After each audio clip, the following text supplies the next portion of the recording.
Lucas 5, comenzando en el versículo 17. Aconteció un día que él estaba enseñando y estaban sentados los fariseos y doctores de la ley, los cuales habían venido de todas las aldeas de Galilea y de Judea y Jerusalén, y el poder del Señor estaba con él para sanar. Y sucedió que unos hombres que traían en un lecho a un hombre que estaba paralítico procuraban llevarle adentro y ponerle delante de él, pero no hallando cómo hacerlo a causa de la multitud, subieron encima de la casa y por el tejado le bajaron con el lecho, poniéndole en medio delante de Jesús. Al ver él la fe de ellos, le dijo: hombre, tus pecados te son perdonados. Entonces los escribas y los fariseos comenzaron a cavilar, diciendo: ¿quién es este que habla blasfemias? ¿Quién puede perdonar pecados sino solo Dios?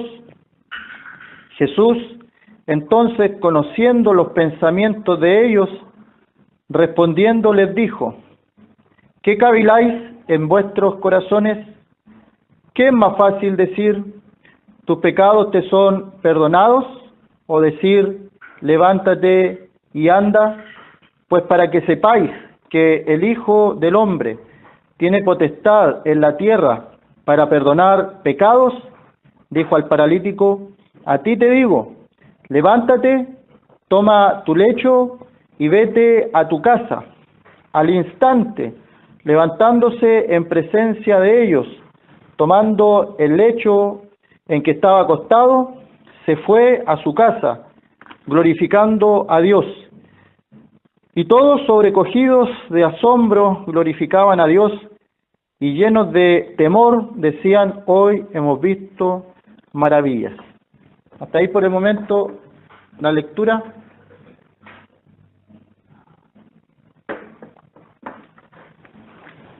He seguido la serie de los milagros que el Señor realizó y ya consideramos todos aquellos milagros que el Señor hizo a aquellos espíritus inmundos, y en esta segunda serie son curaciones de paralíticos, y ya consideramos al siervo del centurión y vimos algunos principios básicos acerca de la fe, de las peticiones al Señor, y en el día de hoy también quisiera tomar este pasaje acerca del paralítico para ver algunos principios.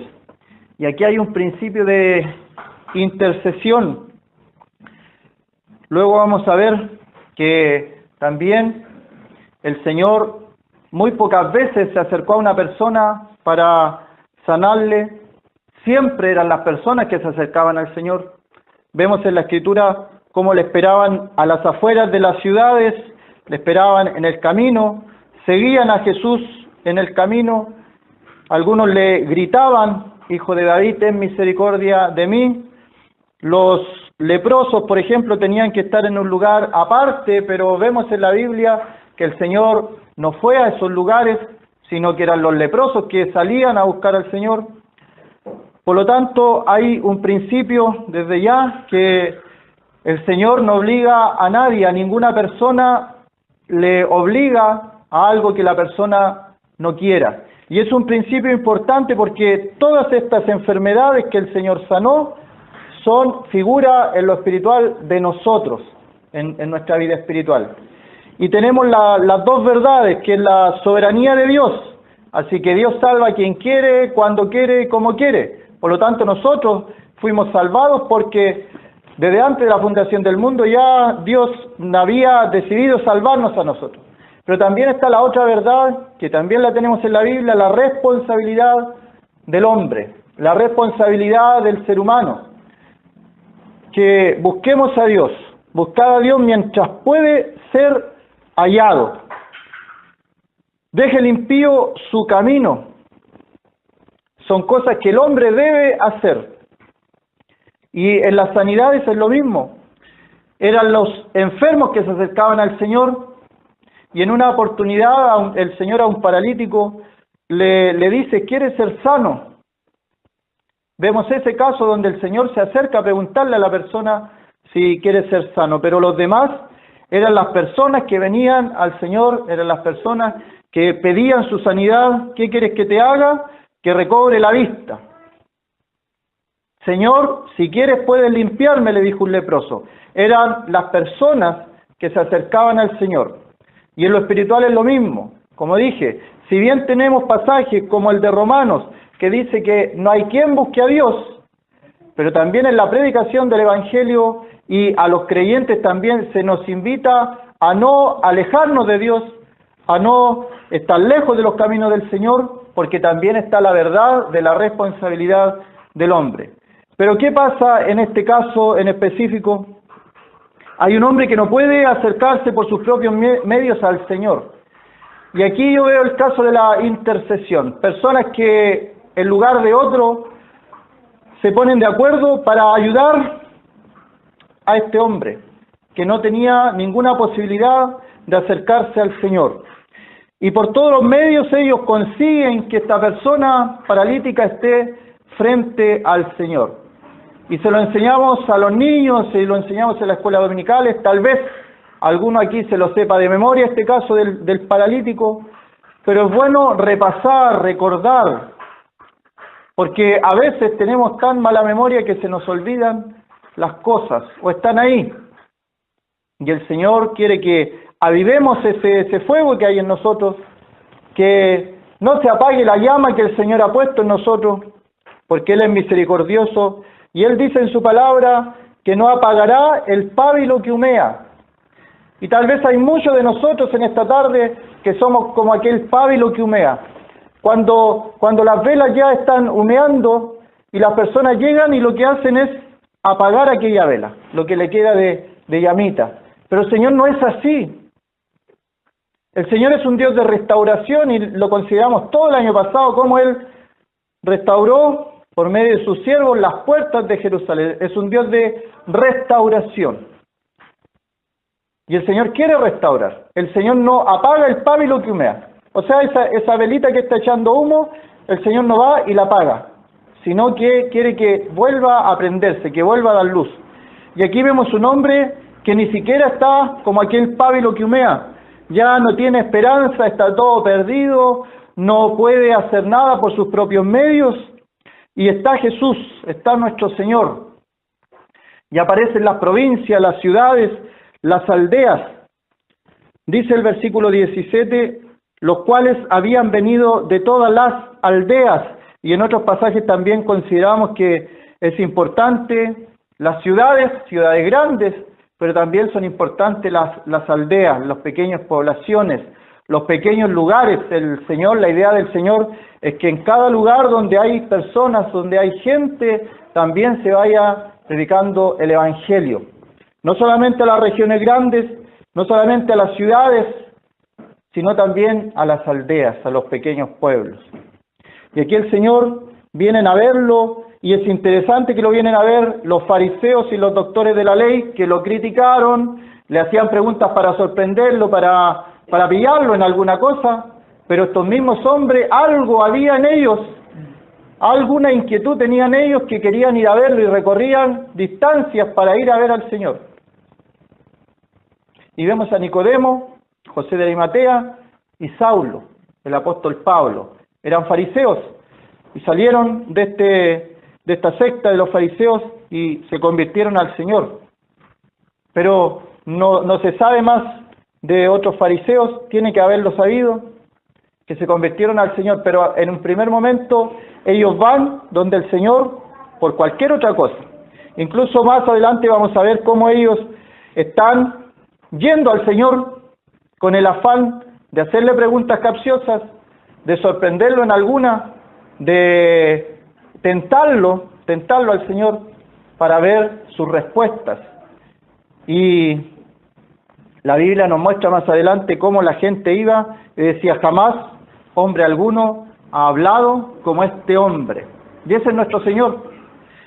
Y podemos preguntarnos, ¿qué es el propósito que nos reúne en el día de hoy? Ahora, venimos a aprender venimos con la mente abierta para aprender algo nuevo que me va a servir durante la semana, o vengo a cumplir, o vengo porque tenía que venir, o vengo porque no tenía nada más que hacer, o realmente el día de ministerio, de enseñanza, dispongo mi corazón, dispongo una mente abierta para ir a aprender algo que antes no tenía, y que eso lo voy a ocupar en mi vida cristiana diaria. Esa es la idea de la enseñanza. La vida cristiana no es aquí en la iglesia y no es en los días de reunión. La vida cristiana es en la semana, en nuestro trabajo, con nuestros vecinos, con nuestros amigos y con nuestros familiares. El hecho de venir a una reunión es para alimentarnos y para estar en comunión unos con otros. Y si aprendo algo, lo voy a practicar en el diario vivir. ¿Ya? No quita eso tampoco que no hagamos en nuestro hogar estudios devocionales, oraciones también en lo privado, y tengamos una comunión con el Señor en lo secreto. Pero hay un propósito en esta reunión. Ahí hay una primera cosa de pensar por qué nos acercamos al Señor. Fariseos, doctores de la ley, se acercaban al Señor, pero sus intenciones no eran buenas. Podemos pensar en la gente que veía a estos fariseos y doctores de la ley. Y dirían, miren, también ellos quieren ver a Jesús. También tienen interés en saber lo que el Señor está diciendo. Pero nosotros vemos en la palabra que no era ese el interés. Entonces, un primer interés en el Señor, acercarnos por las razones correctas al Señor. Acercarnos por las razones correctas al Señor. Y acercarnos a este lugar también por las razones correctas. Dice el versículo 18, sucedió que unos hombres que traían en un lecho a un hombre que estaba paralítico procuraban llevarle adentro y ponerlo delante de él, del Señor. Estos hombres recorrieron una distancia con un lecho a cuestas sobre sus hombros o en sus manos, y la distancia pensando en que el Señor lo sanaría. Si no, no lo hubieran llevado. Estos hombres no llevaron a su amigo a este lugar para ver al Señor, para que le hablara, como lo vemos ahí. El Señor le habló, le dice, tus pecados te son perdonados, pero la intención de estos hombres no era llevar a su amigo, no era llevar a este hombre paralítico para que el Señor le hablara. La intención de ellos era que él se sanara. Buscaban la sanidad corporal de este hombre. Es importante nuestro cuerpo, es importante nuestra salud física, totalmente.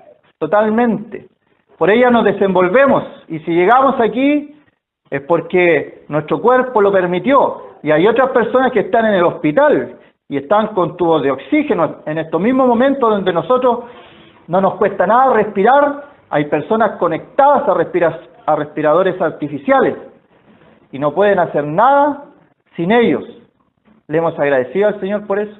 O levantarnos cada mañana y ni siquiera pensar y ya estamos respirando. Nuestro corazón late. Y podemos desenvolvernos diariamente, mientras otras personas están pero llenas de pastillas, de mangueras, de tubos, y paralíticos, como este hombre, que en el día de hoy también los hay.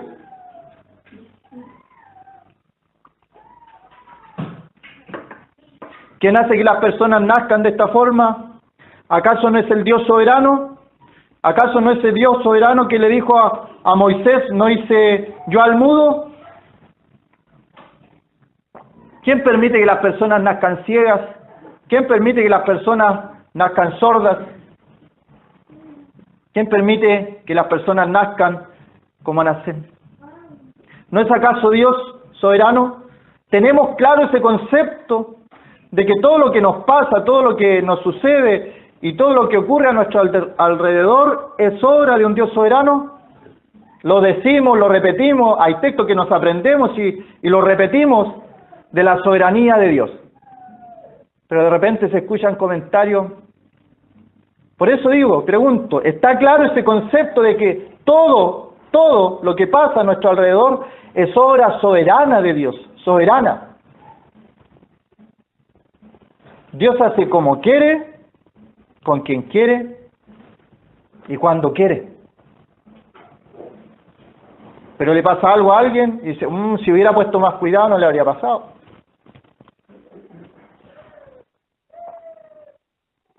Soberana. Cada cosa en nuestra vida tiene un propósito, cada cosa, por insignificante que parezca. Y es impresionante que la historia está llena de personas con defectos, con discapacidades, con cosas que el Señor no les proveyó y fueron grandes en eso.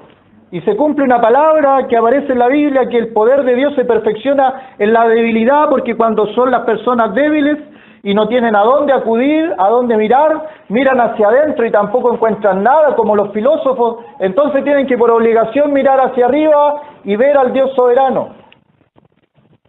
Y Dios responde, y Dios hace las cosas maravillosamente. Y hoy día, la mayoría sabe, hay una persona que no tiene sus extremidades, ni brazo ni pierna, y anima a esa persona a millones que tienen brazos y piernas y corren y hacen todo lo que hacen.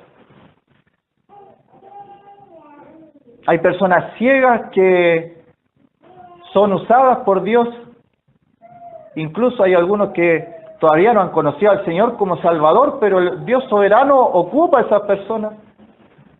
Es tremendo. Entonces cuando vemos a este hombre paralítico, podríamos pensar en un resentimiento hacia Dios. ¿Por qué me hizo nacer así, de esta forma? ¿Por qué no tuve la posibilidad, como estos 4 que me llevan, de caminar, de correr, de hacer las cosas por mi propia cuenta, que tengo que estar dependiendo de otras personas? Es soberano Dios, es soberano.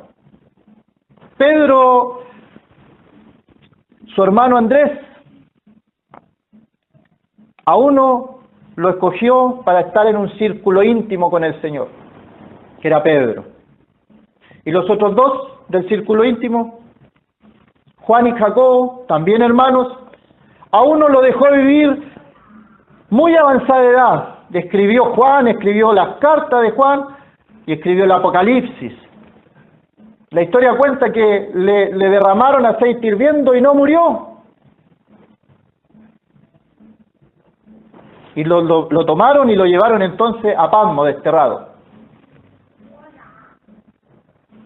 Y el otro hermano, no lo vemos en los primeros capítulos, que muere Jacobo, muerto a espada.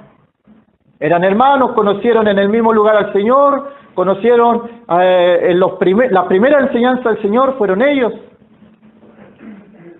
Y Dios decide que a uno lo mata al comienzo a través de espada y decide que al otro va a vivir hasta viejito. Porque Dios es soberano. Y a este hombre lo hizo nacer paralítico. Y en ningún lado vemos una queja, como en otros pasajes, cuando, Señor, ¿por qué este ciego? ¿Pecó él o pecaron sus padres para que este hombre haya nacido ciego? Es como que la enfermedad del ser humano es una maldición. Entonces, si alguien está enfermo, si alguien está mal, es porque algo malo hice o porque mis padres hicieron algo malo. Y el Señor dice, no, es para que el poder de Dios se glorifique. Hay músicos renombrados en la historia, músicos que eran sordos.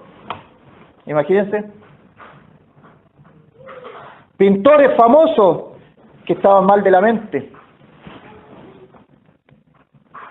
Ahí están sus cuadros en millones de dólares y eran enfermos de la mente. Y entonces estos hombres lo llevan. Sabían que no podían encontrar ninguna ayuda en otro lado. No podían encontrar ayuda en los fariseos, en los doctores de la ley, sino que solamente en Jesús. Y dice, procuraban llevarle esa palabrita, procurar. ¿Se ha fijado que alguna gente tiene una intención de hacer algo? Tiene una buena intención, pero al primer problema la desecha.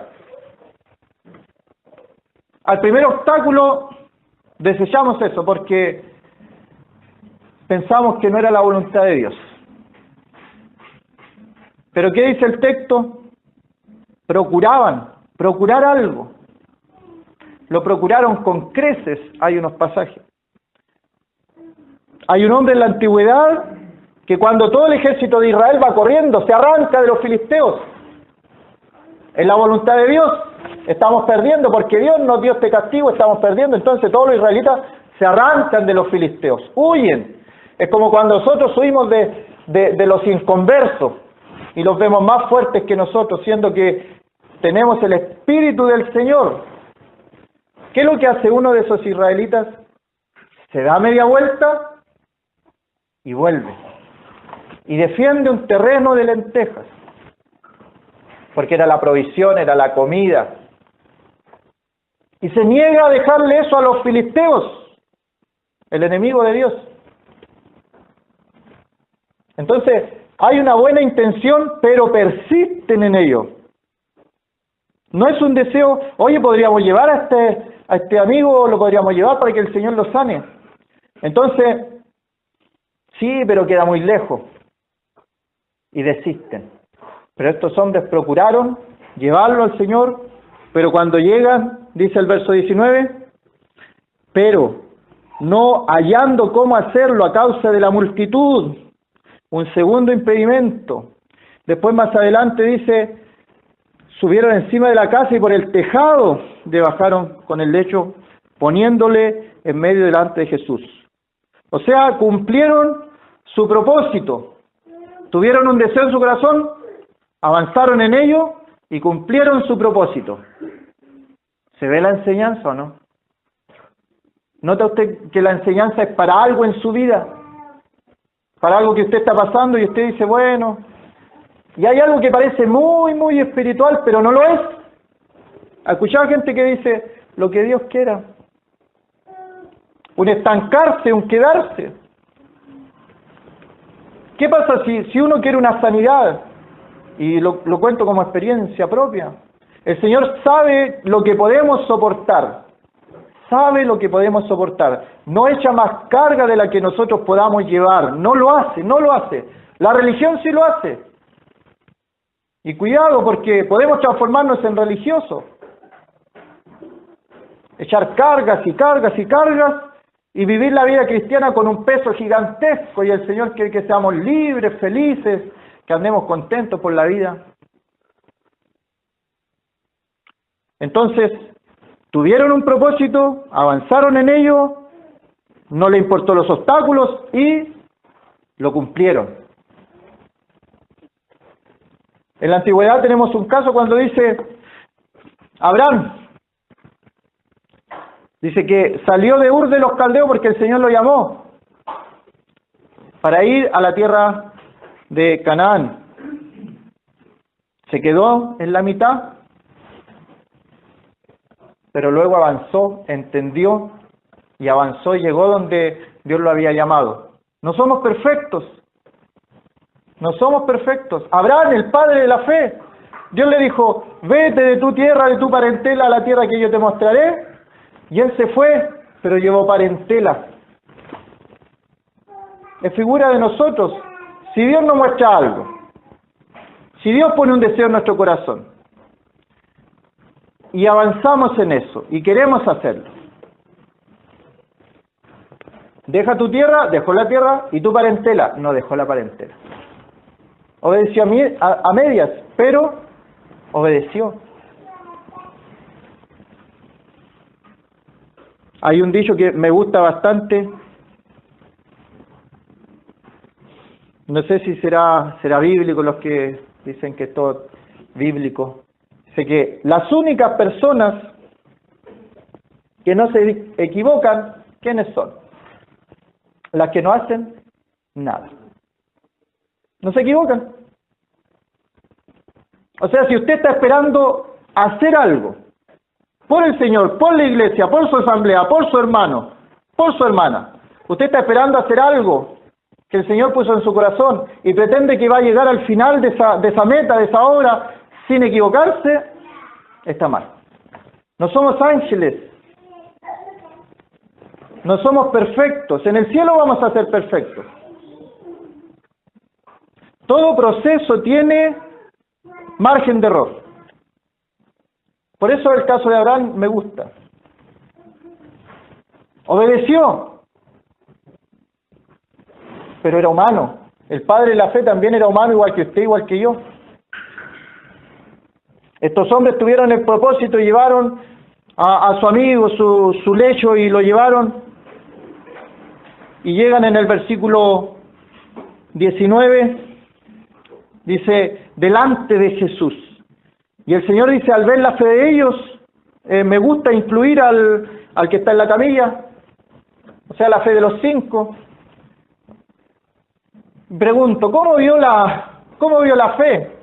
¿Cómo vio la fe? Al ver la fe de ellos, el Señor está dentro de la casa, se llenan las multitudes y todo. El Señor sabe todas las cosas. Así como a un discípulo le dijo, te vi cuando estaba debajo de la higuera, ahí te vi. Qué sorprendente, el Señor sabe lo que hacemos cuando nadie más nos ve, el Señor no sabe, lo sabe. Podemos engañar a los hermanos, podemos engañar a medio mundo, pero a Dios no. Te vi cuando estaba debajo de la higuera, ahí te vi. Yo me imagino, me gusta pensar eso, que el Señor conversaba y daba su enseñanza, y Él estaba viendo cómo se estaba organizando esta partida con el hombre. Y el camino que recorrían, y cómo pasaban cada obstáculo. Y Él seguía acá, dando su enseñanza en la casa, pero también sabía lo que estaba pasando con estos 5 hombres. Uno no hacía nada, eran los otros 4. Tampoco vemos la negación del que estaba en cama, porque se pudo haber negado.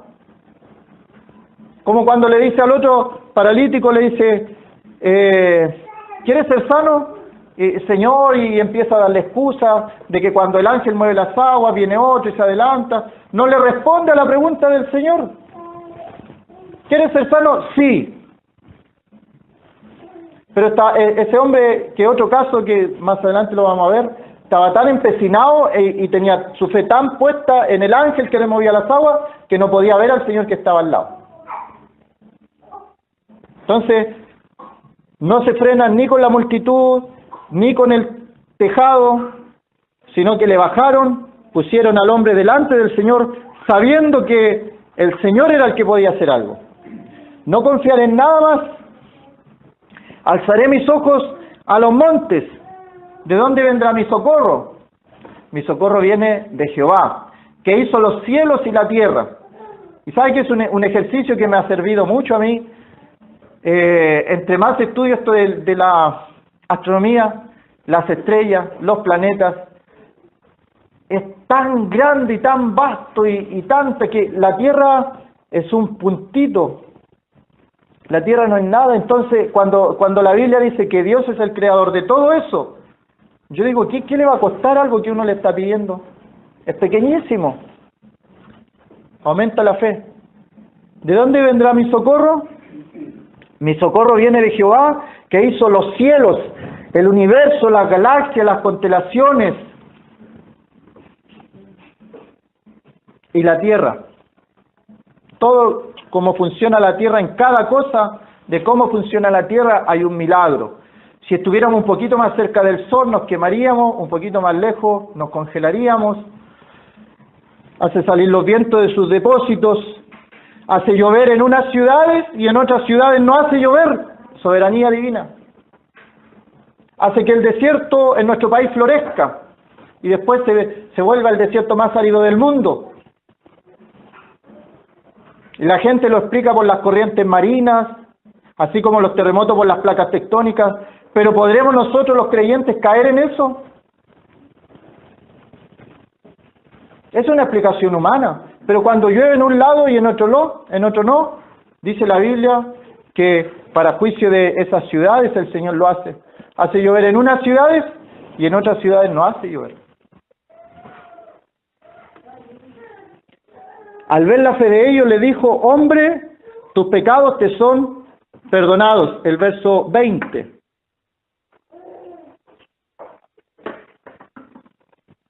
Me imagino a estos hombres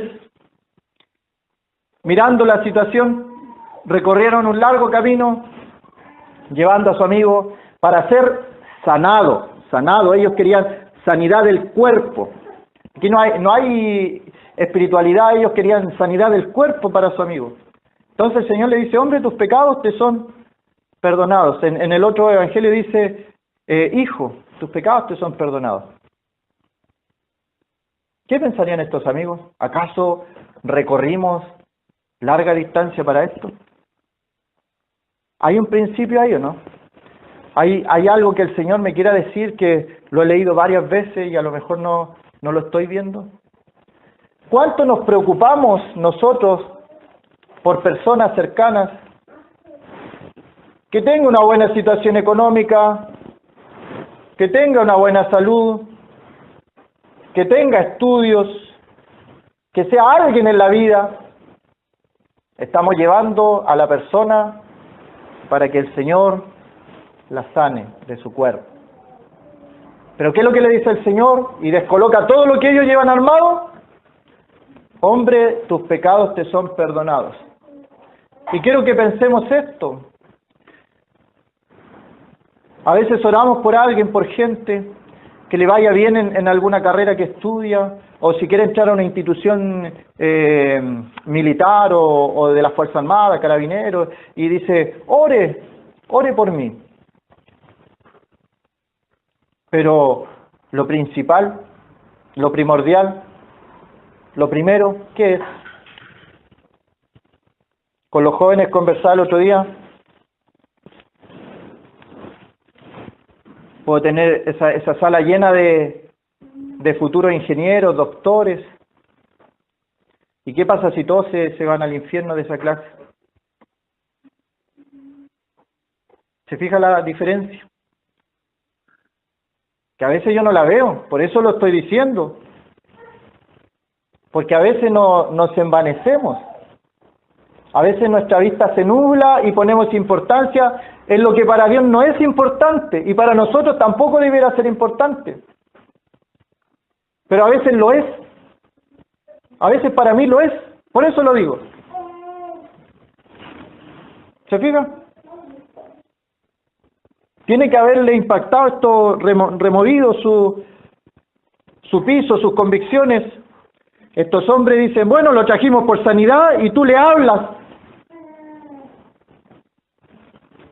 El Señor quiere la salvación en primer lugar, el perdón de pecados en primer lugar, la vida eterna en primer lugar. No sacamos nada con tener personas profesionales con su cuerpo sano, bien alimentadas, con alto conocimiento, y se mueren y se van al infierno. Entonces lo primero es el perdón de los pecados. ¿Y quién puede perdonar pecados si no solo Dios, como dicen ellos? Juan, la carta de Juan, capítulo 1, dice que Dios puede perdonar pecados y el Señor Jesucristo, como es Dios, puede hacerlo. Primera carta de Juan, capítulo 1, verso 7. Pero si andamos en luz como Él está en luz, tenemos comunión unos con otros y la sangre de Jesucristo, su Hijo, nos limpia de todo pecado. De todo pecado. Esa es la sangre de nuestro Señor. Nos limpia de todo pecado. Hebreo nos dice que limpia nuestras conciencias de obras muertas para servir al Dios vivo. Apocalipsis 1 nos dice también que la sangre del Señor nos lava. Lo voy a leer para ser textual. 1:5, y de Jesucristo el testigo fiel, el primogénito de los reyes, de los muertos y el soberano de los reyes de la tierra, al que nos amó y nos lavó de nuestros pecados con su sangre. Nos lava con su sangre, nos perdona con su sangre, lava nuestras conciencias con su sangre, porque lo importante es el perdón de los pecados. Y este hombre, ese hijo, o como dice aquí, hombre, tus pecados te son perdonados. ¿Y quién aparece a la crítica, al comentario, al pensamiento malicioso? Los doctores de la ley y los fariseos. ¿Quién es este que habla blasfemias? ¿Quién puede perdonar pecados sino solo Dios? Y Jesús entonces dice, conociendo los pensamientos. Y por eso es que la sangre del Señor tiene que lavar nuestras conciencias, porque el Señor conoce nuestros pensamientos. Imagínense. Esto es uno de los textos que puede llevar a una persona que no le hace daño a nadie, es buen vecino, es buena persona ante la sociedad, pero el Señor conoce los pensamientos y sabe que los pensamientos van a ser también juzgados. A veces hay cosas que hacemos, pero en el corazón hay otra intención con lo que hacemos y dice que también va a ser eso juzgado. Los pensamientos, el Señor conoce como al discípulo lo vio debajo de la higuera, conoce todas las cosas donde estamos, cuando estamos, y también conoce los pensamientos.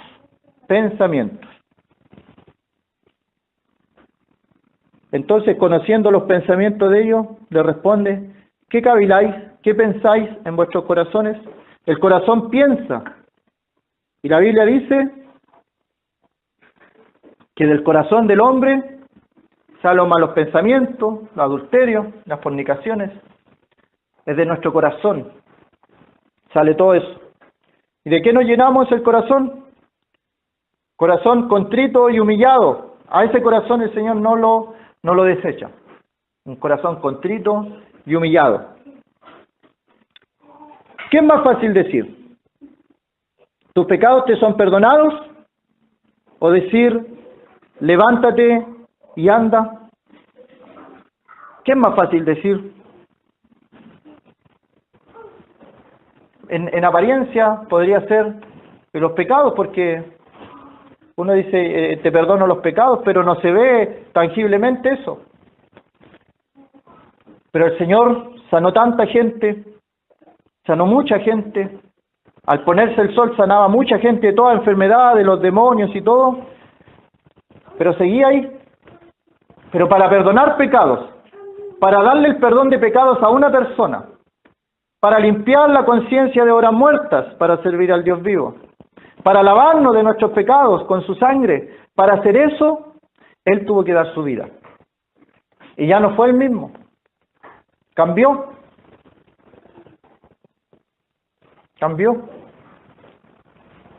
Cuando están los discípulos caminando a Emaús y Él camina por el lado con ellos, no lo conocen, pero llegando luego a la mesa, y cuando Él parte el pan, reconocieron que era el Señor. Y podemos pensar, ¿por qué le reconocerían al partir el pan? ¿Acaso no estarían sus manos ahí? Y ellos reconocieron eso.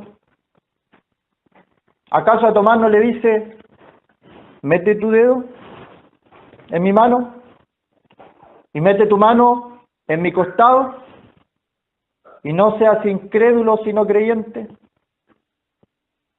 ¿Se fija? El cuerpo del Señor cambió, no fue nunca más el mismo.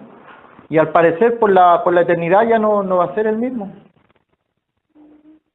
Él pasó por la experiencia de la muerte. Y ahí recién puede perdonar los pecados. Para que entendáis que el Hijo de Dios tiene poder para perdonar pecados, le dijo al paralítico, levántate, toma tu lecho y vete a tu casa. O sea, lo visible para el hombre, lo más imposible era que ese hombre se levantara. Porque la gente está acostumbrada a lo que ve, a lo visible. Pero lo invisible, lo importante, ¿qué es más fácil decir? Tus pecados te son perdonados. Para que el Señor perdonara nuestros pecados, tuvo que morir en la cruz del Calvario. Murió, derramó su sangre, luego resucitó al tercer día para nuestra justificación, perdón de pecados. Levántate y anda, es para que los hombres entiendan que el Señor es el mismo Dios. Y dice el versículo 25, y al instante, no es un proceso de años, no fue un proceso de meses, no fue un proceso de días. Y también en la conversión del hombre, la conversión no es un proceso que estoy trabajando para mi salvación, o me estoy salvando de a poquito, paso a paso. ¿La persona es salva o no es salva? ¿La persona se convierte al Señor y vive para el Señor, o la persona nunca ha dado ese paso de fe? Al instante, levantándose en presencia de ellos y tomando el lecho, quien que estaba acostado se fue a su casa, glorificando a Dios. Y eso es lo importante. ¿Quién pecó para que este hombre haya nacido ciego? ¿Pecó él o sus padres? No, sino que para que el Señor sea glorificado. Y aquí este hombre paralítico fue glorificado para Dios. La persona dice, se fue a su casa glorificando a Dios. Y todos sobrecogidos de asombro glorificaban a Dios. ¿Cuál fue el resultado del milagro? La glorificación de Dios, glorificar a Dios. ¿Cuál es el resultado y lo que podemos pensar cuando una persona transforma su vida? Si esto es figura de un pecador. Versículo 25. Si es un pecador salvado, cuando el Señor salva a una persona, lo sana de su inmovilidad. Cuando la persona es salvada por el Señor, ese cuerpo que antes estaba muerto, ahora tiene vida. ¿Cómo evidenciamos que una persona tiene vida? Porque el cuerpo inerte, inmóvil, antes no hacía nada. Pero ahora ese cuerpo está vivo, tiene movimiento, tiene movilidad, puede desenvolverse por sí mismo, entonces va a llevar fruto. Y también el ejemplo que podemos sacar de la iglesia. Si la iglesia es el cuerpo de nuestro Señor y Él es la cabeza de ese cuerpo, una de las características que hace una persona paralítica es que el cuerpo no está conectado a su cabeza. Si el cuerpo no está conectado a su cabeza, si se corta esta conexión, el cuerpo queda paralítico. Este hombre era paralítico, no tenía conexión con lo que el cerebro, la cabeza le ordenaba. Si la iglesia como cuerpo del Señor no está conectada a la cabeza, que es el Señor, difícilmente va a poder hacer algo. Pero cuando todo eso está conectado, cuando ya el paralítico es sanado, es porque el cuerpo está conectado a la cabeza. Y ahí sí hay movilidad, ahí sí puede llevar fruto, ahí sí puede hacer todo lo que soñaba tal vez cuando estaba ahí en su lecho hacer. Vamos a dejar hasta ahí y vamos a orar.